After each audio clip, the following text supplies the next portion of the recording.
গল্পটার নাম হচ্ছে আল মুতাকাল্লিমাতু বিল কোরআন, মানে যে নারী সবসময় শুধু কোরআন দিয়ে কথা বলে। আব্দুল্লাহ ইবনে মুবারক অনেক বড় মুহাদ্দিস, হজ করে ফিরতেছেন, হঠাৎ দেখেন এক বৃদ্ধা মহিলা, বয়স্ক মহিলা চাদর গায়ে দিয়ে শুয়ে আছে। তো এটা অনেক বড় একটা কনভারসেশন, আমি কনভারসেশনটা আপনাদেরকে শোনাই। উনি কাছে গেলে যে সালাম দিলেন, আসসালামু আলাইকুম রাহমাতুল্লাহ। সালামের উত্তরে বৃদ্ধা মহিলা স্বাভাবিকভাবে উত্তর না দিয়ে একটা কোরআনের আয়াত তেলাওয়াত করলেন, সালামুন কাওলাম মির রাব্বির রহিম, মানে দয়াময় প্রতিপালক আল্লাহর পক্ষ থেকে তোমার প্রতিও সালাম। এটা একটা কোরআনের আয়াত, কিন্তু এটা দিয়ে উত্তর হয়ে যায় সালামের। কি বলেন? আচ্ছা গেল। এবার আব্দুল্লাহ ইবনে মুবারক জিজ্ঞেস করলেন, মাযা তাসনাঈনা ফি হাযাল মাকান, এখানে কি করেন আপনি, কি করতেছেন একা একা? এই প্রশ্নের উত্তরেও ভদ্রমহিলা একটা কোরআনের আয়াত তেলাওয়াত করে দিলেন। উনি তেলাওয়াত করলেন, ওয়ামাই ইউদ্লিল ফালা হাদিয়া লাহ, মানে আল্লাহ যার পথ ভুলায় দেয় তার পথ দেখানোর কেউ নাই।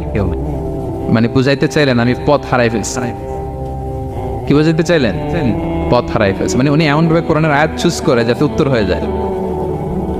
তো এবার উনি জিজ্ঞেস করলেন, আইনা তুরিদিন, তো পথ হারাই ফেলছেন তো বুঝলাম, আয়াত থেকে এটা বোঝা যায়, তো আপনি কোথায় যাচ্ছেন, ডেস্টিনেশন কোথায়? উনি আবার একটা আয়াত তেলাওয়াত করলেন, সুবহানাল্লাযী আসরা বিআবদিহি লাইলাম মিনাল মাসজিদিল হারামি ইলাল মাসজিদিল আকসা। রাসূল সাল্লাল্লাহু আলাইহি ওয়াসাল্লাম মেরাজের আগে যে ইসরা হয়েছিল, মসজিদুল হারাম থেকে মসজিদুল আকসা রাসূল সাল্লাল্লাহু আলাইহি ওয়াসাল্লাম আল্লাহ নিয়েছিলেন, এটা তেলাওয়াত করলেন। তো বুঝাতে চাইলেন আমি আপনার মতো হজে আসছিলাম মসজিদুল হারামে, আর যাচ্ছি মসজিদুল আকসা, মানে ফিলিস্তিন আমার বাড়ি। মসজিদুল আকসা কোন দেশে? ফিলিস্তিনে। আয়াত এমনভাবে উনি পিক করেন যাতে করে উত্তর হয়ে যায়। উনি বোঝাতে চাইলেন আমিও হজ করতে এসেছিলাম, যাচ্ছি কোথায়? ফিলিস্তিন, মসজিদুল আকসা যে দেশে আছে। তো উনিও বুঝে গেলেন যে তাহলে আপনি মসজিদুল আকসায় যাচ্ছেন। এবার জিজ্ঞেস করলেন, আনতুম মুনযু কাম ফি হাযাল মাকান, তো এখানে একা একা পড়ে আছেন কয়দিন? আবার কোরআনের আয়াত, সালাসা লায়ালিন সাবিয়া, টানা 3 দিন 3 রাত এখানে আছে, এটা কোরআনের আয়াত। আবার জিজ্ঞেস করলেন উনি, মা আরা মাআকি তাআমান তাকুলিন, তো একা যে পড়ে আছেন আবার 3 দিন, তো আপনি খাচ্ছেন কি, বেঁচে আছেন কিভাবে? ভদ্রমহিলা আবার একটা আয়াত তেলাওয়াত করলেন। তিনি পড়লেন, হুয়া ইউতঈমুনি ওয়া ইউসকিন, ইব্রাহিম আলাইহিস সালামের কথা, যে ওই আল্লাহ তাআলাই আমারে খাওয়ায়, আল্লাহই আমাকে পান করে, আল্লাহ তাআলা ব্যবস্থা করেছেন আবার। এইবার উনি অবাক হচ্ছেন, আমি এত বড় মুহাদ্দিস আব্দুল্লাহ ইবনে মুবারক ইমাম বুখারীর উস্তাদ, আমি স্বাভাবিকভাবে কথা বলি আর যাই প্রশ্ন করি একটা আয়াত তেলাওয়াত করে দেয় আর ওটা দিয়ে উত্তর হয়ে যায়।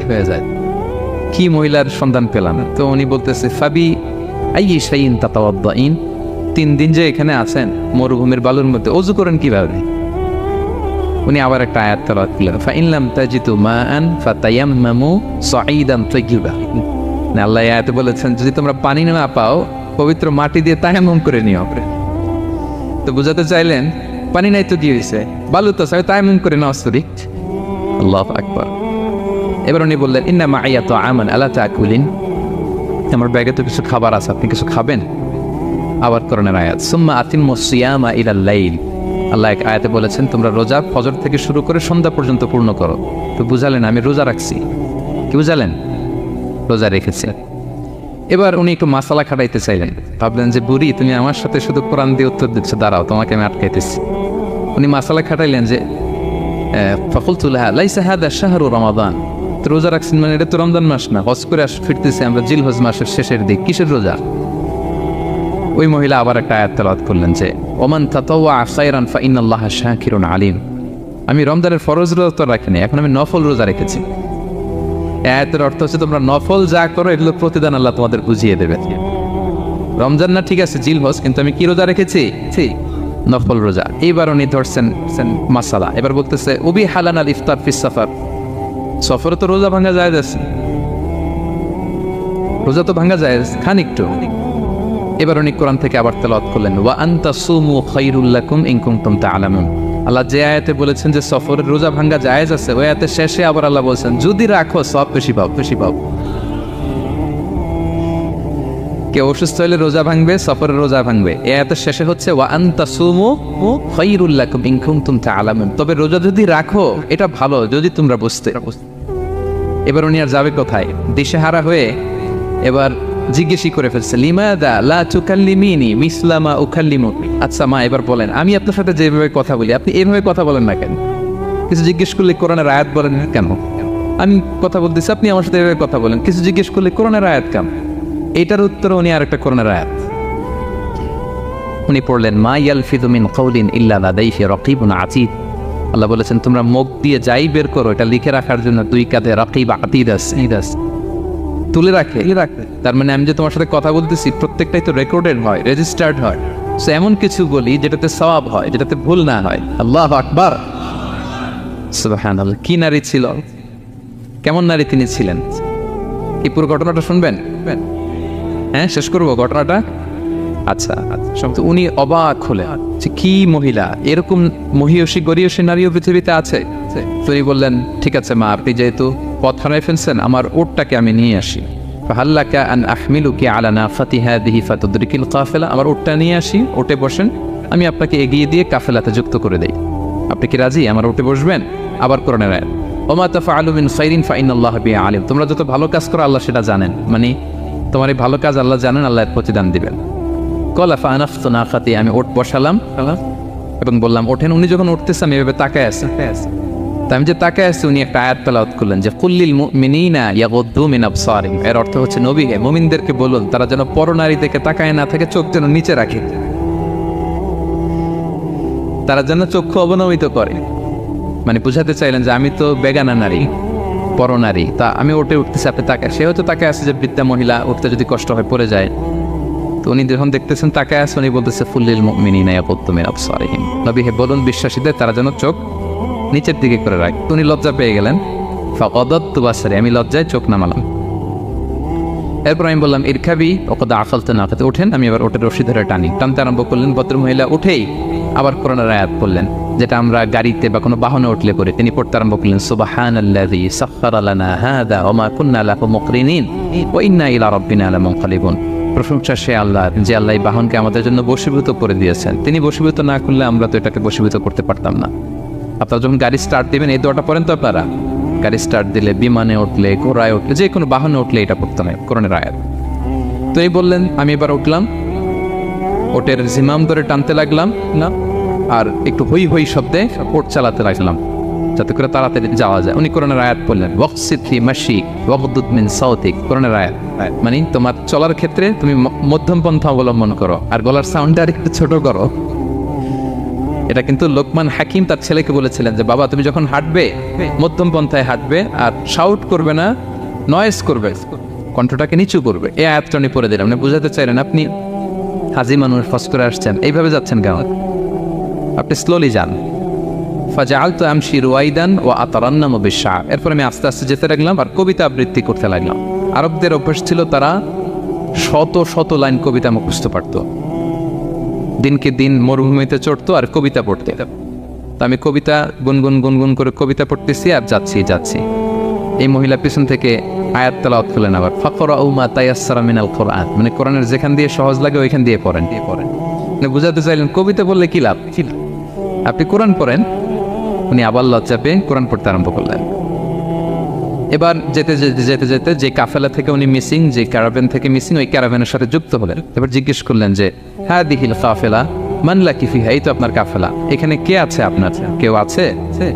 আবার কোরআনের আয়াত আল মাল ওয়াল বানুনা জিনাতুল হায়াতিদ দুনিয়া, অর্থাৎ সম্পদ সন্তান এগুলো আল্লাহর দেয়া নেয়ামত। এটা দিয়ে বুঝাতে চাইলেন হ্যাঁ আমার কিছু সন্তানাদি আছে। উনি বুঝতে পারলেন ফাআলিমতু আন্নাল্লাহা আওলাদান ফিহা, আমি বুঝলাম যে ওনার সন্তান এখানে আছে। এবার একটা চান্স পেয়ে গেছে আব্দুল্লাহ ইবনে মুবারক। কি পেয়ে গেছে? উনি মনে মনে ভাবলেন ওনার ছেলেদের নাম কি, এটা জিজ্ঞেস করি, তাইলে তার উত্তর দিতে পারবে না। সুন্দর না প্রশ্নটা? এবার উনি বলতেছে ফাকুলতু লাহা মা আসমাউ আওলাদি, মা এবার একটু বলেন তো আপনার ছেলেগুলোর নাম কি জিজ্ঞেস করলেন। এটা তো আর নান্টু বল্টু সল্টু তো আর কোরআনে পাওয়া যায় না। আমরা নাম রাখি কি সল্টু বল্টু কোরআনে আছে নাই। তো উনি এবার চান্স নিলেন, এবার জিজ্ঞেস করি আপনার ছেলের নাম কি। এইবার আর উত্তর থাকবে না, অনেকক্ষণ আমার সাথে করছে না। তো জিজ্ঞেস করতেছে লাহা ওয়ামা আসমাউ আওলাদি, আপনার ছেলেদের নাম কি একটু বলেন তো।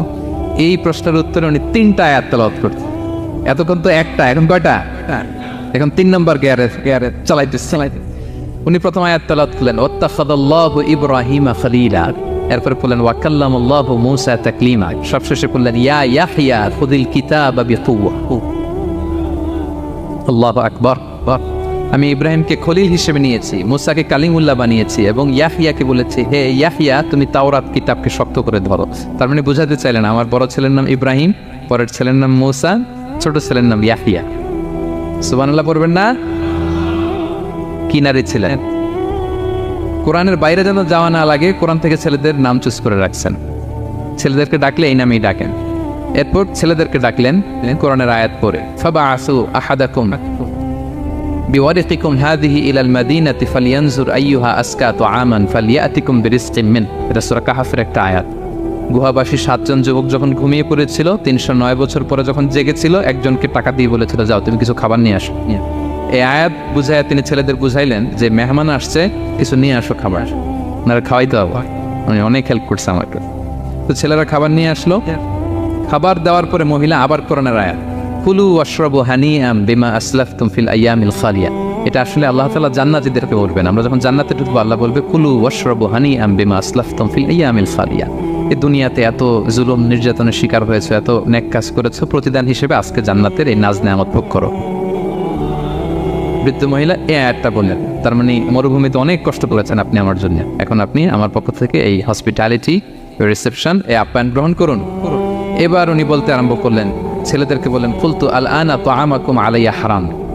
এই ছেলেরা, এই খাবার আমার জন্য হারাম, হাত্তা তুখবিরুনি বিআমরিহা, যতক্ষণ না এই মহিলাকে, এর হিস্ট্রি যতক্ষণ না আমার না বলো। আগে বল এই ভদ্র মহিলা কে, কে, কি তার ঘটনা। যতই দেখছি অবাক হচ্ছি, যতই শুনছি অবাক হচ্ছি, কে সে, যাই বলি শুধু কোরআন দিয়ে বলে, ঘটনাটা কি। এবার ছেলেরা বললো, ফাকুলু হাযিহি উম্মুনা, ইনি আমাদের মা। লাহা আরবাউনা সানা, ওনার বয়স 40 বছর। লাম তাতাকাল্লাম ইল্লা বিল কুরআন, জীবনে কোনোদিন কোরআন ছাড়া মুখ দিয়ে অন্য কোনো কথা বলে নাই। মাখাফাতান তাজিল্লা ফায়াসখাতা আলাইহা রাহমান, এই ভয়ে যে কোন কথায় আল্লাহ আবার নারাজ হয়ে যায়, আমার কোন কথায় আবার কোন ভুল হয়ে যায়, আমার কোন কথায় আবার রহমান আমার উপর নারাজ হয়ে যায়। এজন্য আমরা আমাদের জন্মের পরে জীবনে আমার মাকে কোরআন ছাড়া কোনো কথা বলতে শুনিনি। অবাক হলেন আব্দুল্লাহ ইবনে মুবারক, ইমাম বুখারীর উস্তাদ। উনি খাবার হাতে নিয়ে এবার বললেন যে উনি তো অনেক আয়াত বললো, এবার আমি একটা আয়াত পড়ি। খাবারটা নিয়ে উনি পড়তে আরম্ভ করলেন। ফাকুলতু, উনি বললেন, আমি বললাম, যালিকা ফাদলুল্লাহি ইউতিহি মাইয়াশা, এটা আল্লাহর বিশেষ অনুগ্রহ, ফজল, এটা আল্লাহ সবাইরে দেয়, যাকে চায় তাকে দেয়। সুবহানাল্লাহ পড়ে। এটা আল্লাহর বিশেষ অনুগ্রহ, তিনি সবাইকে দান করেন না, যাকে চান তাকে দেন। তোমাদের মা অনেক মহিয়সী গরিয়সী একজন মাতা তোমরা পেয়েছো। আল্লাহ তাআলা বলছেন, ইন্না নাহনু নাযালনা যিকরা ওয়া ইন্না লাহু লাহাফিযুন, নিশ্চয় আমি এই জিকিরকে মানে কোরআনকে নাজিল করেছি, আমি এই কোরআনকে সংরক্ষণ করব। তাহলে কোরআনের একটা নাম পেলাম আল কিতাব, একটা নাম পেলাম আল ফুরকান, একটা নাম পেলাম কি জিকির। এরকম অনেকগুলো নাম কোরআনের আছে। শুনেছি শুধু আমি সূরাতুল হাশরের 21 নম্বর আয়াত তেলাওয়াত করেছি। এখানে আল্লাহ তাআলা ইরশাদ করছেন যে এই কোরআনকে যদি আমি পাহাড়ের উপর নাজিল করতাম, লাউ আনসালনা হাযাল কুরআনা আলা জাবালিন লারাআইতাহু খাশিআন মুতাসাদ্দিআন মিন খাশিয়াতিল্লাহ। নবী, হে কোরআনকে যদি আমি পাহাড়ের উপর নাজিল করতাম, আপনি দেখতেন আল্লাহর ভয়ে এই পাহাড় ভেঙে চুরে খানখান হয়ে যেত। এটা এত গরু ভার একটা বাণী, কোরআন আল কারীম, পাহাড় ভেঙে যেত। পাহাড় কি চারটেখানে কথা? সুবিশাল পাহাড় আল্লাহ তাআলা পৃথিবীতে সৃষ্টি করে রেখেছেন। আপনারা আলাস্কা পর্বতমালার নাম শুনেছেন? Alaska range, located in USA. যুক্তরাষ্ট্রে একটা মাউন্টেন রেঞ্জ আছে, এটা 600 মাইল লম্বা। কয়শো মাইল? পুরোটাই পাহাড়। এটার নাম হচ্ছে আলাস্কা মাউন্টেন রেঞ্জ। ইউরোপে একটা মাউন্টেন রেঞ্জ আছে, এটার নাম হচ্ছে আল্পস মাউন্টেন রেঞ্জ, এটা 750 মাইল লম্বা। নেপালে একটা পাহাড় আছে, এটার নাম মাউন্ট এভারেস্ট, এটা 8829 মিটার উঁচু। আল্লাহ বলেন এই বিশাল বিশাল পাহাড়। আরব বিশ্বে অনেক বড় পাহাড় আছে, তুর পাহাড়ের চূড়ায় আমি উঠেছিলাম, আরব বিশ্বের সবচেয়ে বড় পাহাড় মাউন্টেন রেঞ্জ। আল্লাহ বলেন এই কোরআনকে যদি আমি তোমাদের উপর নাজিল না করে পাহাড়ের উপর নাজিল করতাম, আলাস্কার উপর নাজিল করতাম, আল্পস পর্বতমালায় নাজিল করতাম, তুর পাহাড়ে যদি নাজিল করতাম, মাউন্ট এভারেস্টের উপর যদি নাজিল করতাম, তাহলে নবী আপনি দেখতেন আল্লাহর ভয়ে এই পাহাড়গুলো ভেঙে চূর্ণ বিচূর্ণ হয়ে যেত। কিন্তু সেই কোরআন আল্লাহ কাদের উপর নাজিল করেছেন? আমাদের উপর। সো হিউজ রেসপন্সিবিলিটি, অনেক বড় দায়িত্ব। এই কোরআনকে আমরা বুঝি কিনা, কোরআনকে মানি কিনা, কোরআনের আইন সমাজে চাই কিনা, this is the burning question. নিজেকে নিজে প্রশ্ন করুন যে কোরআনের যে হকগুলো আছে আমরা আদায় করছি কিনা। এটা যেন তেন কোনো বাণী নয়, এটা আল্লাহ তাআলার পাঠানো বাণী, অনেক ভারী অনেক ওজনওয়ালা বাণী। আল্লাহ তাআলা বলছেন ইন্না সানুলকি আলাইকা কওলান সাকিলা, নবী হে আপনার কাছে আমি অনেক ভারী হেভি ওয়েট ওয়ার্ড নাজিল করব, এটা অনেক ওজনের, এটা সিম্পল কোনো বিষয় নয়। এই কোরআন যখন রাসূল সাল্লাল্লাহু আলাইহি ওয়াসাল্লামের উপর নাজিল হতো, প্রচন্ড শীতের রাতে বিষ্ণু সাল্লাল্লাহু আলাইহি ওয়াসাল্লাম ঘামতেন। আম্মা জান আয়েশা বলেন আমরা কম্বল মুড়ি দিয়েও থাকতে পারি না, এত শীত, কিন্তু বিশ্বনবী ঘেমে ঘর্মাক্ত হয়ে একাকার। ওটের উপর বসে থাকা অবস্থা যখন কোরআন নাজিল হতো, ওটগুলো মরুভূমির মধ্যে বসে পড়তো ডিরেক্টলি।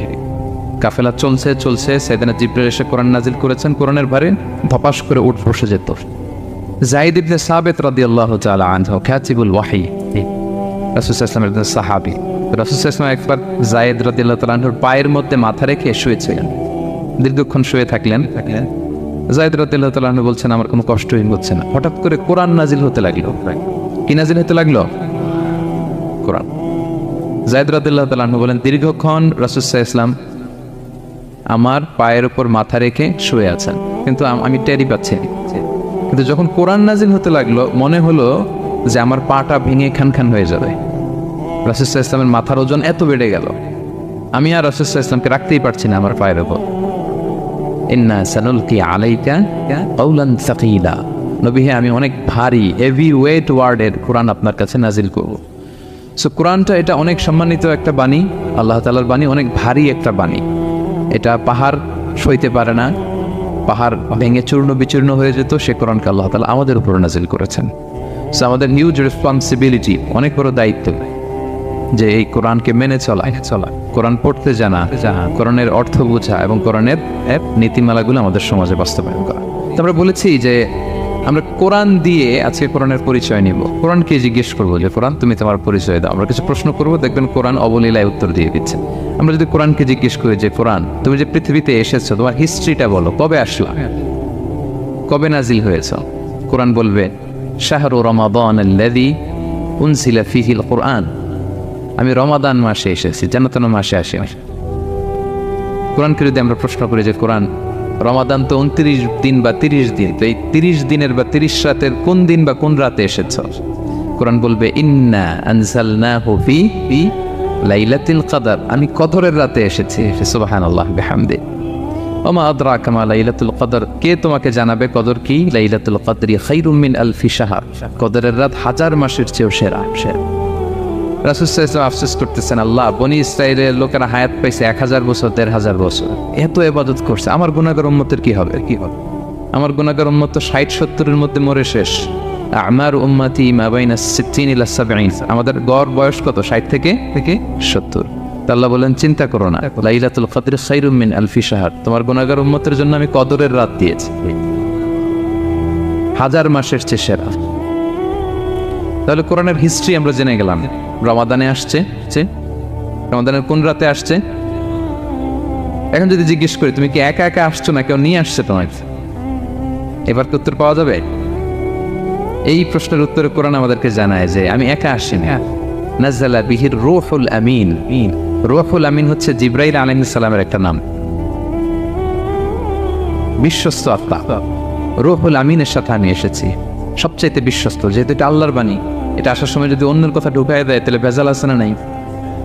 আমিন, বিশ্বস্ততার সাথে যে পৌঁছে দিবে, বাণীবাহকের কাজ করবে, এরকম সবচাইতে বিশ্বস্ত ফেরেশতা জিবরাইলকে দিয়ে আমি পাঠিয়েছি। তাহলে কোরআন একা আসে, সবচাইতে শক্তিশালী ফেরেশতা। জিবরাইল আলাইহিস সালামের লাহু সিত্তুমিআতু জানাহ, 600 পাখা, 600 পাখা। সব নবীদের কাছে এসেছেন ওহী নিয়ে, এরকম একজন ফেরেশতা দিয়ে কোরআনকে পাঠানো হয়েছে। এবার যদি জিজ্ঞেস করি যে কোন ভাষায় তোমাকে নাজিল করা হয়েছে বলো, আছে এটা কোরআনে? কোরআন আমাদেরকে জানাচ্ছে ইন্না আনসালনাহু কুরআনান আরাবিয়ান লাআল্লাকুম তাআকিলুন, নিশ্চয় আমি কোরআনকে আরবি ভাষায় নাজিল করেছি যাতে তোমরা বোঝো। সুস্পষ্ট আরবি ভাষায় এই কোরআনকে আল্লাহ তাআলা নাজিল করেছেন। তাহলে হিস্ট্রি আমরা জানতেছি ধীরে ধীরে, না? রমাদানে আসলো, কদরে আসলো, একা আসে নাই, জিবরাইল আলাইহিস সালামের সাথে আসলো, আরবি ভাষায় নাজিল হলো। এবার যদি জিজ্ঞেস করি যে তুমি যে আসলা, তোমাকে যে আমাদের তেলাওয়াত করতে হবে, তো এই তেলাওয়াত করার গাইডলাইনটা কি, কিভাবে তেলাওয়াত করবো, তেলাওয়াত করার সিস্টেমটা কি, এটা যদি আমাদেরকে একটু বলতে। তো কোরআন এই প্রশ্নের উত্তরে প্রথমে আমাদেরকে বলে যে আমাকে যদি আবৃত্তি করতে চাও, তেলাওয়াত করতে চাও, প্রথম গাইডলাইন হচ্ছে লা ইয়ামাসসুহু ইল্লাল মুতাহহারুন। এর অর্থ হচ্ছে পবিত্র ছাড়া কেউ এই কোরআনকে স্পর্শ করতে পারে না। যদিও এটা দিয়ে লাউহে মাহফুজের কথা বলা হয়েছে, ফেরেশতাদের কথা, কিন্তু বিষ্ণু বলেছেন লা ইয়ামাসসুহু ইল্লা তাহির, পবিত্রতা ছাড়া কোরআন ধরা যায় না। তাহলে কোরআন তেলাওয়াতের প্রথম গাইডলাইন কি? পবিত্রতা। ওযু করতে হবে, ডোন্ট টাচ মি উইদাউট অ্যাবলুশন। কোরআন আপনাকে অর্ডার করবে ওযু ছাড়া আমাকে টাচ করা যাবে না। আচ্ছা, ওযু করলেন, তারপরে কি শুরু করে দিতে পারবেন? না, কোরআন বলে ফাইযা ক্বারাতাল কুরআনা ফাস্তাঈয বিল্লাহি মিনাশ শাইতানির রাজিম। কোরআন পড়ার আগে তোমার যে সুস্পষ্ট দুশমন ওই শয়তানের ব্যাপারে আল্লাহর কাছে পানাহ চেয়ে নাও। মানে পড়ো আউযু বিল্লাহি মিনাশ শাইতানির রাজিম বিসমিল্লাহির রহমানির রহিম। তাহলে ওযু করলেন, আউযু বিল্লাহ বললেন, বিসমিল্লাহ বললেন। এবার কি করতে হবে? এবার কোরআন বলছে যেমন মনে চায় তেমন পড়া যাবে না। তুমি গানের সুরে, ব্যান্ডের সুরে, হিপ হপ সুরে কোরআন পড়বা, এটা আল্লাহ কবুল করবে না। কোরআন বলছে ওয়ারাত্তিলিল কুরআনা তারতিলা। তারতিলের সাথে কোরআন পড়তে হবে, ধীর স্থির ভাবে কোরআন পড়তে হবে। তারতিল, আপনারা যারা কোরআন পড়বেন তারতিলের সাথে পড়বেন। What is তারতিল? আনাস রাদিয়াল্লাহু তাআলা আনহুকে জিজ্ঞেস করা হয়েছিল তারতিল কি, নবী কিভাবে তেলাওয়াত করতেন। তিনি বলেছিলেন ইয়ামুদ্দু বিহা সাওতাহু মাদ্দান। বিষ্ণু ইসলাম প্রতিটি আয়াত টেনে টেনে পড়তেন। কিভাবে? টেনে টেনে পড়তেন। আবার বিষ্ণু ইসলামের স্ত্রী উম্মে সালামা রাদিয়াল্লাহু তাআলা আনহা তিনি বলতেন ইয়াকাত্তিউ কিরাআতাহু আয়াতান আয়াতান। বিষ্ণু ইসলাম প্রতিটি আয়াত শেষে থামতেন, এক আয়াত পড়ে থেমে আরেক আয়াত, আবার থেমে আরেক আয়াত। আলহামদুলিল্লাহি রাব্বিল আলামিন আর রহমানির রহিম মালিকি ইয়াউমিদ্দিন। দেখেন, টেনে টেনেও পড়লাম, আবার প্রতিটা আয়াত শেষে থামলাম। This is তারতিল। আমাদের এই ভিডিওটি যদি আপনার ভালো লেগে থাকে তাহলে ভিডিওতে একটি লাইক দিতে পারেন এবং আপনার প্রিয়জনদের সাথে শেয়ার করতে পারেন। এবং এইরকম আরও ভিডিও পেতে আমাদের ইউটিউব চ্যানেলটি সাবস্ক্রাইব করে পাশে থাকা বেল আইকনটি অন করে দিন।